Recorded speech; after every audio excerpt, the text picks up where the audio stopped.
just that recently, nagkaroon na naman kami ng bagong scare. Kasi may bagong diagnosis na naman siya and then she had to undergo another surgery.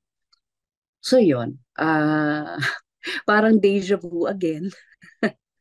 Yeah, we just had a surgery this January, and right now, as we speak, we've been going through a lot of series of checkups and stuff like this, just to to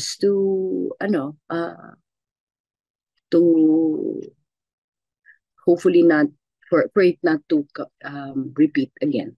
How are you taking it? Like, syempre, I know, habang kinakwento mo kanina, I kind of Oo. sense Hmm. yung, I wouldn't say na yung the fear, pero parang there's some sort of discomfort as you Mm. were saying it. How are how are you battling it? How are you uh, taking it at this point? Oh, when you go through something like that kasi, alam mo, ang kailangan mo lang talaga panghawakan is your faith.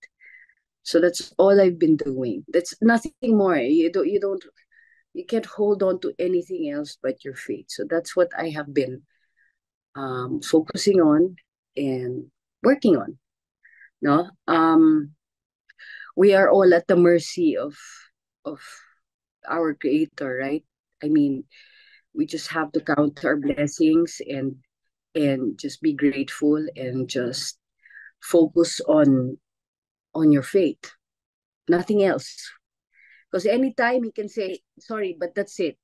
I lent her to you, but something like that, diba? But every day I'm just saying, Lord, thank you, diba? So that's where I'm at right now, eh. And Hindi ko na, celebrate every day, ayoko no? nang, that's the right word too. I celebrate her life every day. Hmm. Lord, may gusto kang tanggalin, but I hope that, you'd still give her, more time with me and that she'd be healthier after this. So ganun lang ang mga prayers ko. That's what I ask for every day. Yeah. Nako, ayoko umiyak, Nelson. It's okay. It's okay. It's okay. Uh, Nagkukwentuhan lang tayo.